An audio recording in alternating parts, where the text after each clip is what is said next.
35, 36, 37 million reasons to work out. I'm Cedra Mayfield inside the new U of L Student Rec Center. Your sneak peek coming up. It's not a debate over whether to light up, but rather where you can use tobacco products and who gets to make that decision. Firefighters are still working to get the fires under control. We've been told that it started in one house, spread to another, possibly three. And at this point, we are thinking that three is confirmed because we're talking to neighbor Jessica Massey, and it was her house that was the third house involved in this fire. Jessica, tell me about this morning. How'd you find out your home was on fire? Oh, you look so cold this morning.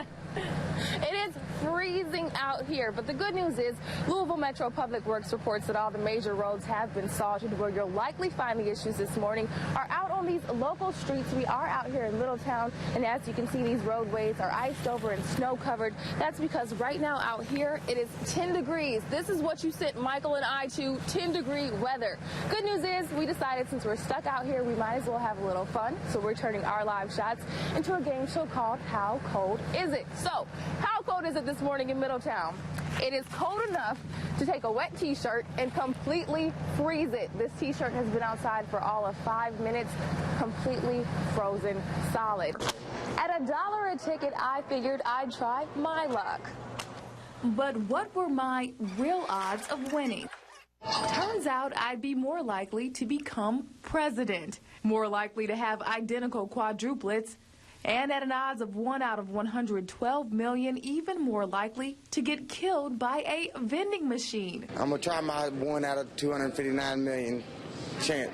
My luck. He's right. 1 in 259 million. Your odds and mine of winning the $400 million jackpot. Members say possible suspects have been identified in this case. Police, though, are not confirming that, only saying that they're continuing to investigate Christine Pearson's death as a homicide. Now, after 7 weeks with still no arrest, her family is hoping money will lead to new answers. I just miss talking to her. You know, I don't get to have her wedding. I don't get to have her babies in my life. I miss her every day. Just thinking of her daughter brings Cheryl Browning to tears.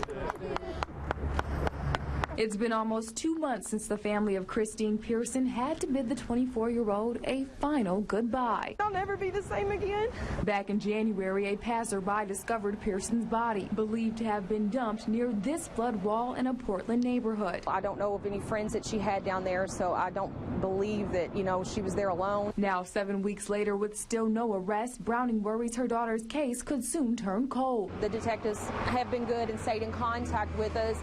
And I believe they have some people of interest, is what we've been told. I think they're still looking for some people. Hoping to generate new tips, she alongside her family and friends are taking matters into their own hands, offering a reward for information about Pearson's whereabouts prior to her death. We're going to offer $5,000.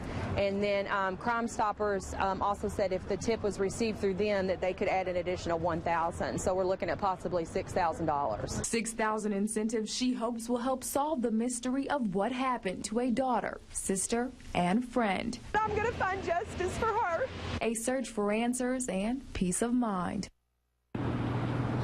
Anyone with information is asked to call police at 574-LMPD. Live from downtown, Cedra Mayfield. Together, they face more than 60 combined charges, everything from unlawful taking to abuse of public trust. The Hodgenville mayor and city clerk both arraigned here in LaRue Circuit Court. Court winner plea of not guilty to all charges. With his attorney squarely at his side, Hodgenville Mayor Terry Crews denied guilt during his arraignment Tuesday on more than a dozen charges. Up next, Commonwealth of Kentucky versus Madonna Hornback. Madonna Hornback summoned to court to face more than 50 charges. The court winner plea of not guilty to all charges. The pair is accused of fraudulent behavior. The two of them were acting in conjunction to be fraudulent on their mileage logs and that sort of thing, so we would argue that it is relevant. Back in June of 2013, Kentucky state troopers raided Cruz's office, seizing a variety of documents, including receipts, mileage logs,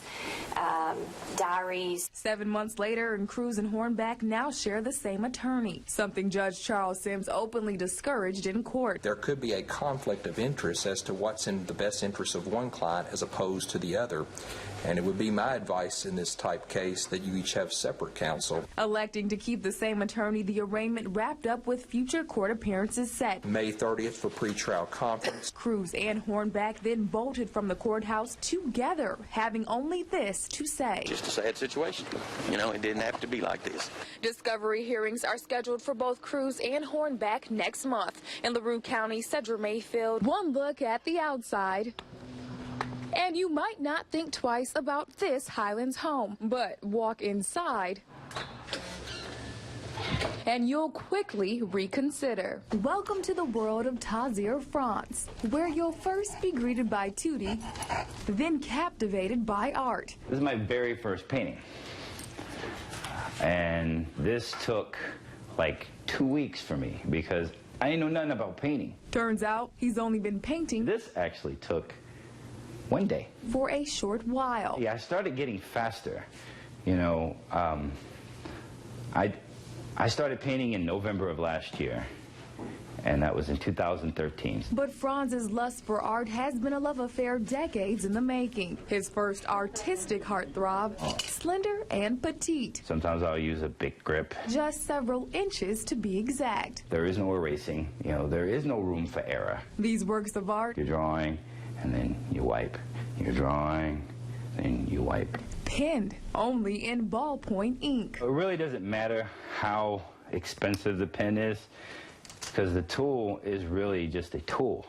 It's the person behind the tool that actually makes that tool work. It's a skill the once transient artist taught himself. One of my very first, cartooning aspect books was this, The Mood of America. A unique talent turned life-saving outlet. If you can fool the mirror, you can fool the naked eye. When you talk about art, for me, it wasn't until I lost my son. I had to reevaluate myself. Like his mirror, Franz has gained clarity through his work, overcoming his troubled youth. I was adopted, been through a few little boys' homes. And the untimely death of his son to SIDS by channeling life into his art. Art's been a saving grace for me. And profitable as well, but Franz says that matters to him least. It's not money that actually makes you a success. Your sanity is way more important than a paycheck. So for me, I am rich. A wealth of knowledge. I'll show you what the mirror fails to show you. And talent Franz nurtures regularly as he transforms adversity into art, one stroke at a time. While Tazir will travel to Austria and Germany this year to study under renowned artists, he'll continue giving back locally, taking time out to speak with high school students interested in art.